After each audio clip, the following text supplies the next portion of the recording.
Kutika TV Africa, New Age of TV.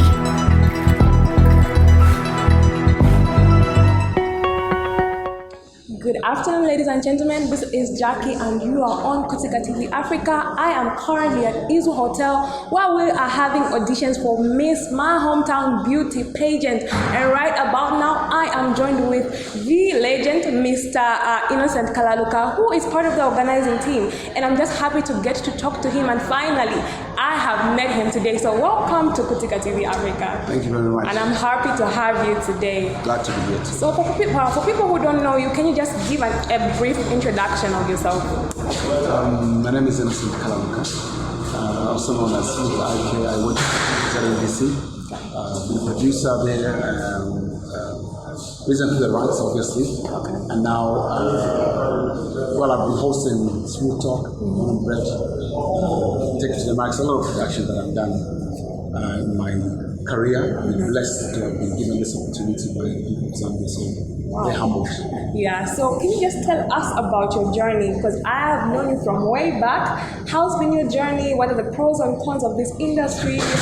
Just a few things about that. Okay, well, very quickly, my journey was, I started off as a marketer, because I'm a marketer by profession. Oh. I'm a journalist now also by profession. But initially when I joined ZNBC, I was in the marketing department where I worked in the marketing team. Okay. But then I got interested in short story reading, which I used to listen. There was a program called Short Story Reading. I used to listen to it back in the days when I was in Mongo at school. So my close friend then was Innocent Kalaluka. So I think because the IK thing that was going on, then he used to present it, but he had stopped. So because I was still listening to it himself. Okay. So when I asked him, he says, "Oh, but you are busy. You present it." I said, "No, I'm more than TV radio person." He said, "Okay. You can read, right?" I said, "Yeah, so it's just reading." So that's how I read, and next thing, the radio manager, Doris from for Radio 4, said, "Oh, I like the guy who does that voice of short stories." Okay. But she didn't remember the name. So I said, "This guy," and he said, "Audition for it." I auditioned, and I became a DJ. Wow! And then I went to SA for like 2 years. That's where my mom comes from. So I was hoping to stay there, but I missed home, so eventually I came back. But while there, I watched a lot of television, I watched a lot of talk shows, and I felt that Zambia, we don't have much talk shows. I think we had Frank Talk then, which by the time I was coming back had ended. So I thought that we're not celebrating our celebrities enough, and I thought I could create a program like I saw in South Africa, which gives that platform to the artists, to the celebrities, to whoever is putting Zambia on the map.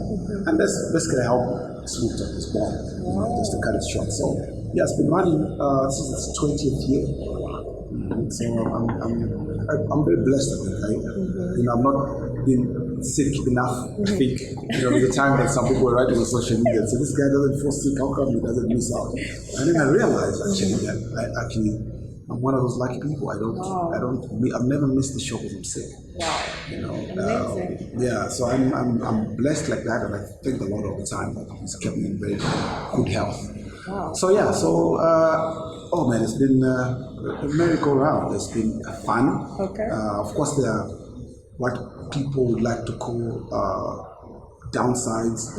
I've never thought of anything as a downside. I've never thought there's anything that, yes, I get disappointed, but it doesn't keep me down because I'm still alive. And as long as I'm still alive, I can still make it work. I mean, even Born and Bred was not supposed to have started when it started. So it was supposed to have started back then. Yeah. But somehow, some people felt it wasn't a good program.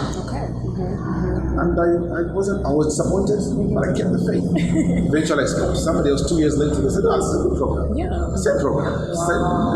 Exactly. So basically, it has been ups and downs, but for me a lot of ups, because I'm not very concerned with the downs. The downs are just another opportunity to try again. I always try. Exactly. But what are the pros and cons of this industry? Well, firstly, because you become if you're in front of the screen or behind the microphone, you get to be known, and being known means that you get a lot of people wanting to associate with you. Depending male, female. If you're male, obviously a lot of females want to associate, and the opposite is the case. So you have to be smart about it. You have to make smart decisions, because it's easier to to fall and to lose what you've built than it is to build. So I always keep that in mind. I also remember all the time, and even as you become a big celebrity, always remember that it's the job. Yeah, it's never us. Yeah, I just happen to be in this position. Anybody else in this position will probably get the same recognition, the same love from the people.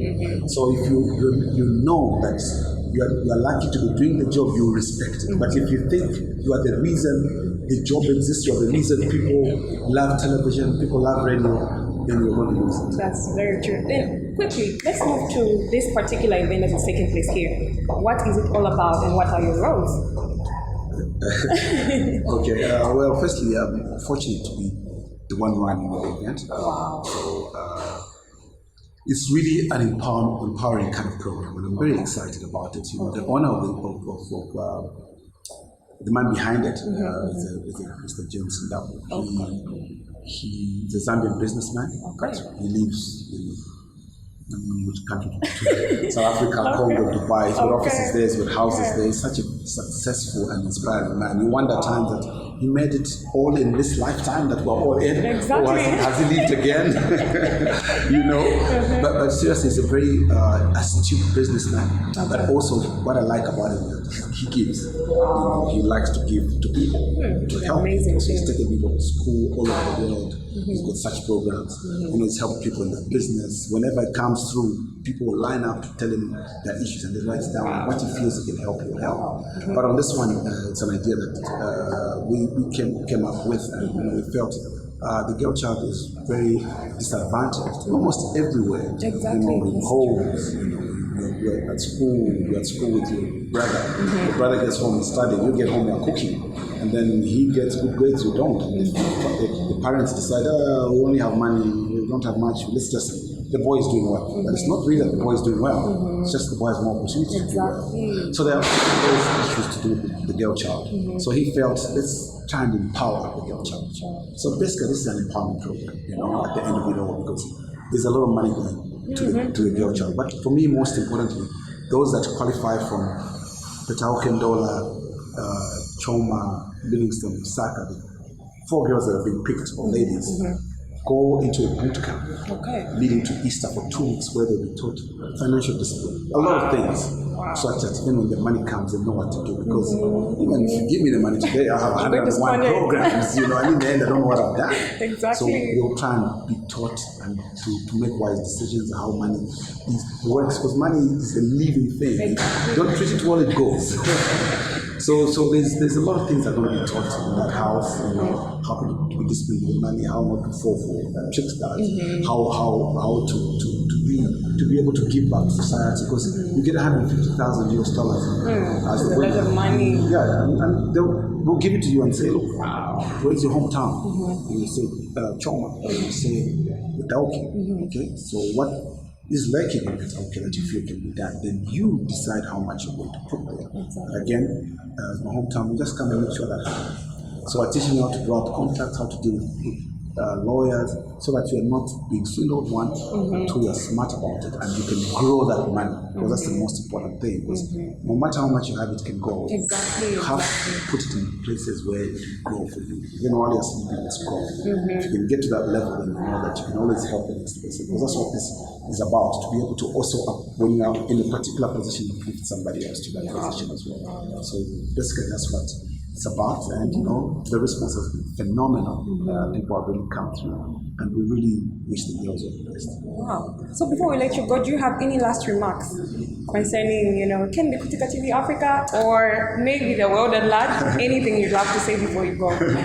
Well, I think Kutika TV would be nice to talk to. Firstly, I see a couple of young guys, you know, girls that are coming together. You know, it reminds me of the time that I was coming up, you know, and also it reminds me of some of the pitfalls that come along with it, because it's so, like I said, it's easy to say don't be carried away. There will be moments when you're carried away because everybody's praising you, kicking your ears. But the most important thing is learn the job and don't rush for the money. The money always counts. You know, if you've done a good job all along, people will recognize, and the money falls. I don't think in my career, very quick, I know of my friends who made a lot of money at the beginning because they were demanding this. For me, I was demanding perfection of my job. And now, I'll be lying if I said I'm not making some money. I am. Because I think I've honed my craft such that if you call on me to do a job, I can tell you how much it will cost. And because I deserve it, not because I'm using it, because I back it up with my work ethic. So I think that's what's important for now. Learn the craft. Learn everything. I can stand behind the camera. I can be in front. I can edit. I can do everything. Production, everything. I can direct. Yeah, I can sit there and call shots. So you need to get to that level because you are there. Grasp the opportunity to learn. You can't be moving with a director when you don't know how to direct. Why? That's very true. Just learn it. So when you go to a level where you are total package, when people can use you to run something for them because they know you know everything, a little bit about everything. So for me, that's one of my strongest points is that I understand production. I'm not just a guy in front of the camera. And most people that think that's what I am. I produce a lot more than I present. I think that we need to get to that level. Then everything else for itself. But most importantly, it's discipline. You have to sacrifice a little. You can't have your cake and eat it. You can't go to every event you're invited to. Every weekend, because you can do that. But when are you going to learn? So some events you don't go. Just say, this one I'm not going because I've got something to do. You do it. Because an event, half the time I just there. I went out last night here. I'm just there. And then I was the first guy saying, can we go now? It just gets boring. Yeah, because you're not learning anything, you're just watching and being tempted. Thank you so much. I'm glad that you accepted this last minute interview. I appreciate it a lot, and I'm hoping to meet you in the nearest future where I'll be learning under you. You'll be my mentor, I believe. I'm praying so. So, ladies and gentlemen, thank you very much for tuning in. This has been Kutika TV Africa. Until next time, bye.